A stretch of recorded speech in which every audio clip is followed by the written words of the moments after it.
সে বাংলাদেশে কি করতে আসবে? 400 টাকা কেজি 1 কেজি আটার দাম, 1000 লিটার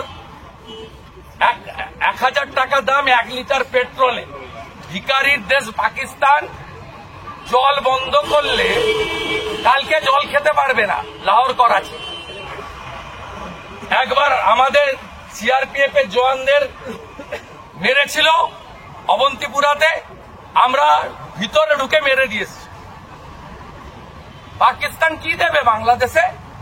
7 দিন। বাকি কথা রানী রাসমণিতে বলবো। আর একটা বলুন। গোমাংস নিষিদ্ধ করলো অসম। Hats off to Hemanta Biswa Sharma. পশ্চিমবাংলার গোমাতার ভক্তদের কমিট করছি, 26-এ বিজেপিকে আনুন, আসাম যা করেছে আমরা পশ্চিমবঙ্গে তাই করব। কমিট করছি, লিডার অব অপোজিশন এবং with my colleague MLA. Hats off to Hemanta Biswa Sharma.